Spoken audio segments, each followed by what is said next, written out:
Sedangkan kayak orang zaman dulu tuh hiburannya apa sih gitu.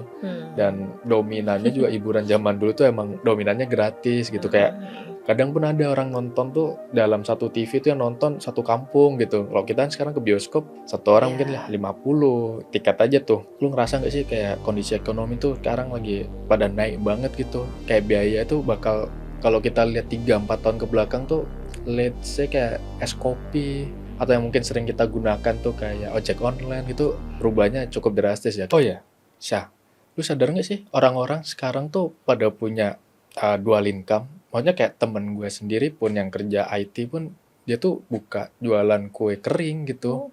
Kalau lu sadar, nggak tahu ya, di sekitar gue tuh banyak orang ternyata tuh punya dual income.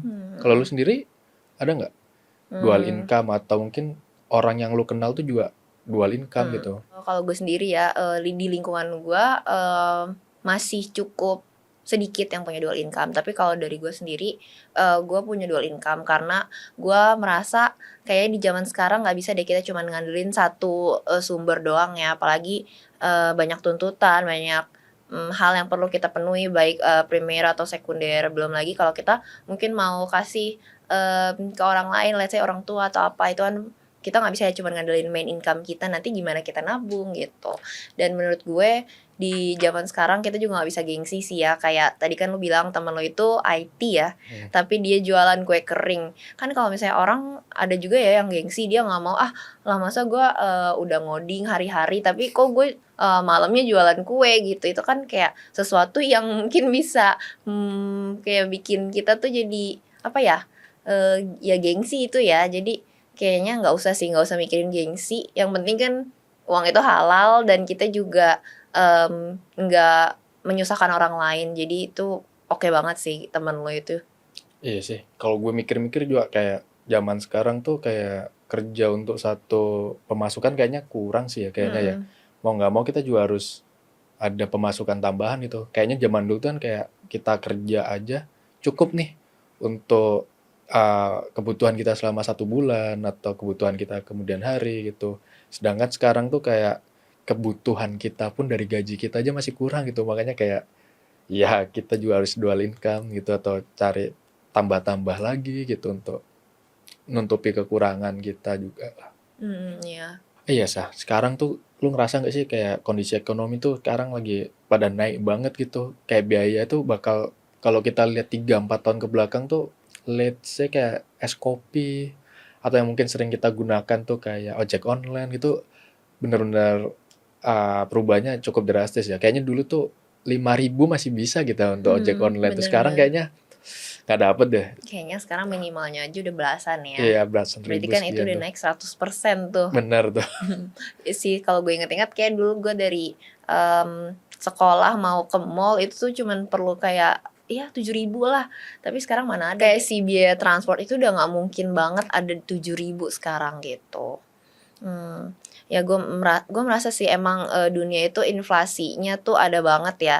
Apalagi kita di Indonesia ini ada isu perang atau apa, kita bener-bener terdampak gitu. Ya terus abis itu kita juga punya subscription gitu ya, kalau kita lagi misalnya nonton apa gitu, aplikasi kita mau subscribe biar kita bisa nonton nonstop atau apa, itu kan juga biaya lagi ya.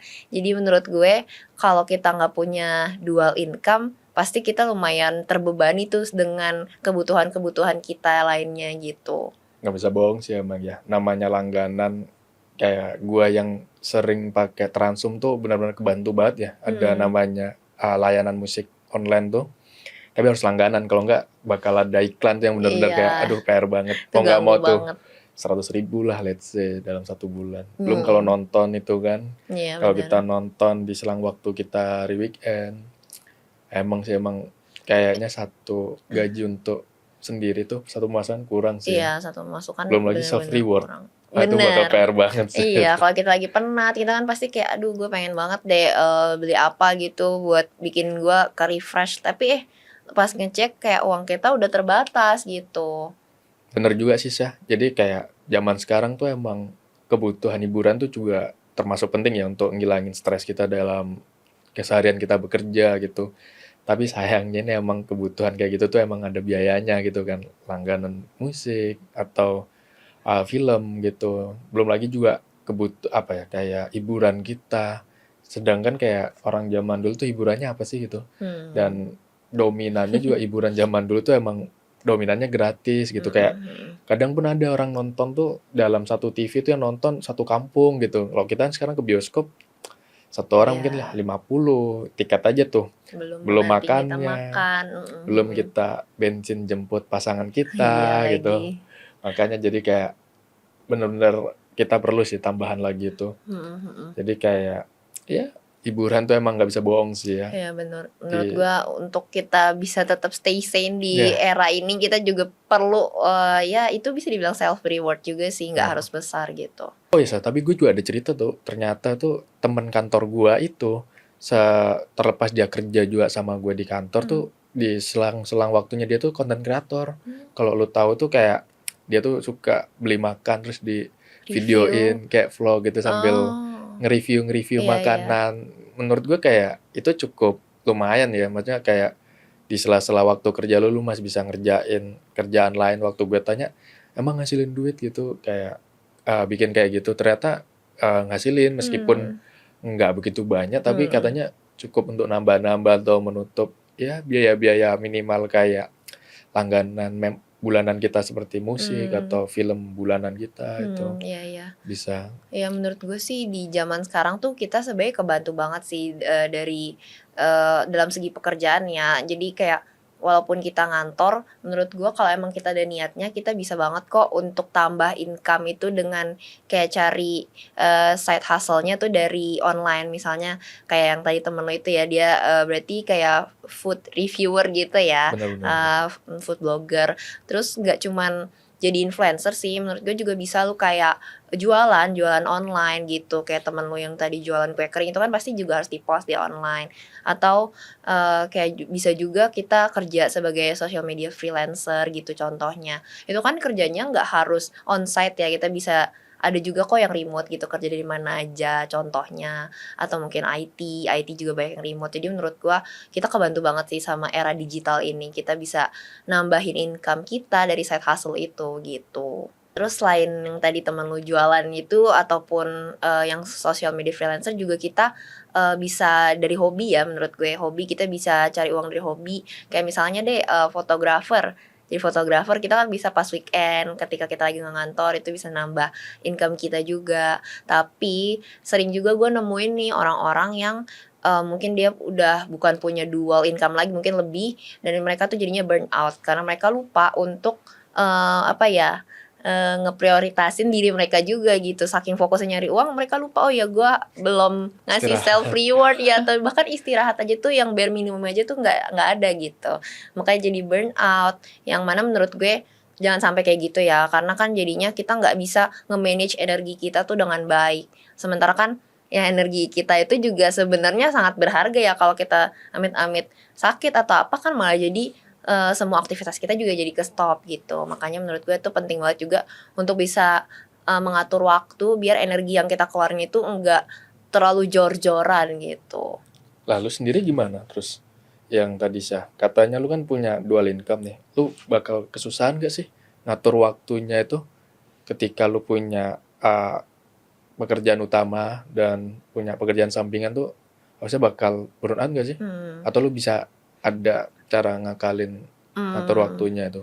Mungkin gue bisa ngomong kayak yang tadi karena gue sendiri mengalami itu ya, kadang kayak emang lebih gampang easier said than done. Jadi kayak untuk mengatur waktu sih gue usahain misalnya ini nih hari Minggu nih, dalam seminggu ke depan gue udah coba bayangin kira-kira di hari Senin sampai Rabu gue prioritasin kerjaan yang mana, gue lakuin apa dulu, gue bikin to do list. Biasa pun harian gue juga bikin to do list, jadi gue tahu nih apa aja yang harus gue checklist gitu. Cuman ada banget juga burnoutnya ketika pas banget deadline-nya itu ada di hari yang sama beberapa pekerjaan itu. Jadi gue bisa tuh jadi stres gitu loh, kayak aduh gimana nih gue harus bikin yang mana dulu ya, semuanya tuh di hari yang sama. Cuman balik lagi ya, inhale exhale, ya kita pasti bisa lah nyelesain itu pelan-pelan satu-satu. Yang penting kan semuanya satu hari selesai gitu. Oh iya Syah, perihal tadi yang banyak dual income, Hmm. kayaknya menurut gua seorang gua yang tidak begitu cocok untuk nge-review makanan nih pasti mager banget gitu loh. Apalagi kan gue seorang cowok nih, makan ya nggak mungkin gue Makan foto dulu aja nih, langsung langsung. makan aja gitu. Ada nggak sih saran dari lu kayak mungkin ada uh, side job atau cara lain untuk Mmm, ngasilin uang tambahan selain dari pekerjaan gue sendiri itu yang mmm, menurut tuh cocok nih buat gue atau mungkin oh, cocok buat Gen Z nih biar lebih lebih memudahkan bisa kita praktis gitu, kerjakan selagi kerja lainnya gitu. oke. Mungkin menurut gua, selain yang tadi gue sebutin bisa dari investasi ya. Kayak kita mungkin kayak trading, investasi, forex, atau mungkin saham gitu, reksadana. Itu tuh, juga bisa jadi side income sih menurut gua. Selama kita balik lagi investnya ke, emiten atau instrumen yang, jelas gitu, bukan yang asal kayak, kan lagi rame tuh ya yang apa, digoreng, Digoreng. yang gorengan gitu. Oh, Jadi harus wise juga gitu, biar nggak loss dalam satu malam. oh iya, tapi gue takut nih namanya mencoba hal baru gitu kan kadang gue nggak tahu nih ya, Mmm, takutnya bakal merugi banyak mhm. atau gue terbatas dana gitu. Bisa nggak sih cara meminimalisirnya gitu? Atau mungkin ada akun Mmm, demonya atau cara latihannya? sebenarnya mah ada banget ya platform yang nyediain kayak gitu-gitu, Dimokan dan sebagainya. Cuman jangan sampai kita nih, invest kita sampai kita main game gitu ya, karena kan kalau kita main game ya bisa kita bilang, zero risk ya. Sedangkan kalau invest itu kan kita pada akhirnya akan pakai uang kita sendiri. Kalau Dimokan itu kan, contoh ada banget nih di Stokity kan. Nah kita bisa tuh latihan dulu, terus, nggak usah pakai uang pribadi kita gitu. Kita bisa tahu jadinya celah-celahnya gimana, ngatur strateginya gimana. Nanti once misal kita udah siap nih, oh gue udah ngerti, lebih ngerti gimana cara mengoperasikan si platform ini, baru deh kita mulai, pakai, dana kita sendiri gitu. Terus, menurut gue sih selama kita balik lagi bisa memilih, emiten yang, pas gitu, dengan kita mix juga ya, analisa fundamental dan teknikal, si dual income ini bisa banget terwujud nyatakan dengan bantuan si investasi atau trading.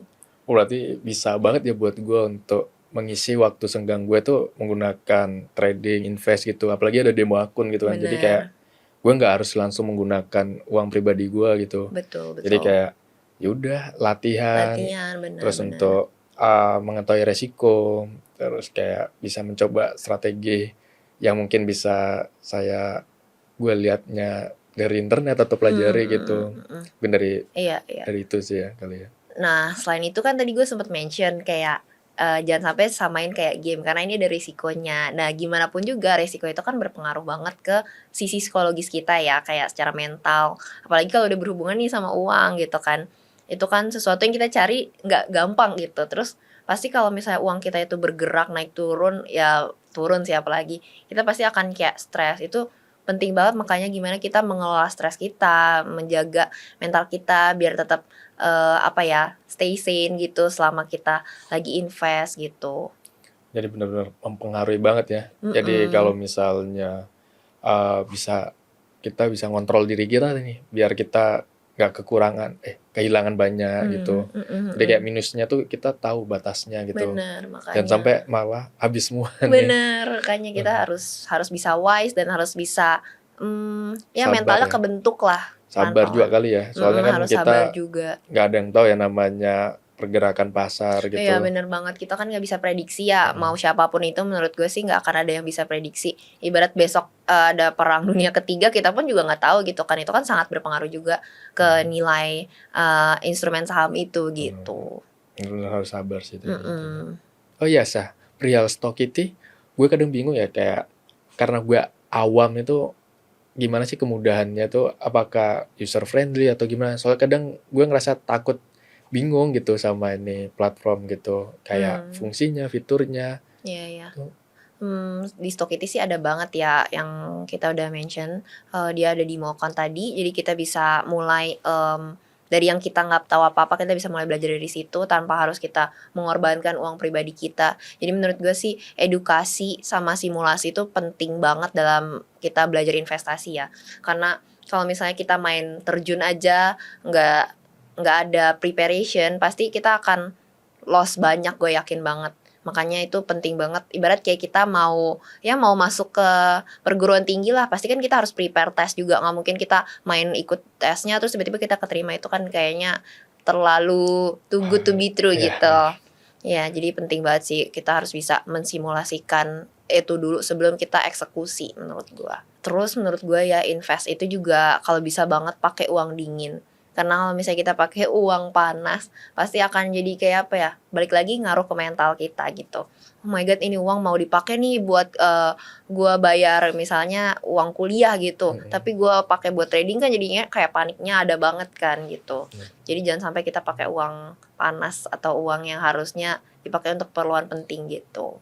Jadi benar-benar sangat disarankan tuh uangnya tuh uang yang emang nggak kepake aja tuh Iya, ya, benar. uang-uang dingin aja gitu. Mm-mm. Jadi kalaupun ada kebutuhan lainnya tuh nggak bakal mengganggu gitu ya. Iya. Kadang gue bingung ya, saya. Jadi kayak kalau lo lihat tuh kadang ada orang tuh trader-trader FOMO kalau pernah lo lihat tuh. Jadi kayak beberapa orang tuh di sosmed bakal ngasih info, wah beli ini bakal naik, beli ini bakal naik, cepet sebelum waktunya habis gitu. Itu gimana tuh? Apakah kita harus tetap mengikutinya atau kayak ya udahlah gitu, gimana lagi gitu? Menurut gue fenomena trader FOMO ini emang lagi ada banget ya. Apalagi kan sejak COVID kayaknya ya makin banyak Benar-benar. orang-orang yang mungkin lumayan aware sama investasi. Karena kan COVID kan sempet yang lumayan jatuh banyak emiten gitu.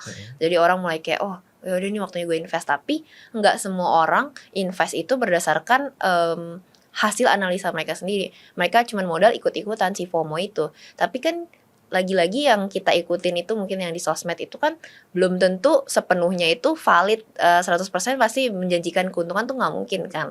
Nah nanti ujung-ujungnya kalau mereka loss pasti kan mereka juga nyalahinnya mungkin kayak Ya ngapain ikut-ikut gitu ya. iya si video ini nih gue ngikutin ini gitu. Padahal kan ya itu kesalahan mereka juga kan. Kenapa mereka main ngikut aja, kenapa nggak diimbangi dengan analisa mereka sendiri gitu. Jadi emang kembali ke diri kita masing-masing ya. Se-wisely apa kita Iya, ambil gimana keputusan kita dan nge-manage itu gitu. jadi kesimpulannya punya dual income itu bukan hanya buat tren aja sih, emang sekarang udah dibutuhin aja ya untuk zaman sekarang tuh. Jadi kayak kita nggak bisa tanpa dual income aja. Jadi kayak akan lebih baik kalau kita punya dual income gitu. Apalagi ya kebutuhan emang lagi pada naik-naiknya juga. Iya setuju sih, kayak menurut gue dual income itu tuh bukan cuman untuk pamer aja ya, kayak wah gila lu kerjanya banyak banget segala macam, itu enggak sama sekali. Pasti buat kita ya realistis aja di era sekarang, kita perlu banget sih dual income ini untuk bisa memenuhi kebutuhan-kebutuhan kita yang sangat banyak itu. Thank you Asya untuk berbagi hari ini. Semoga ini bakal membantu gue untuk memulai dari hari ini ya, Iya. memulai investment ini. Kira-kira habis ini kita bakal bahas apa ya? Coba komen di bawah ya. See you on next video. See you.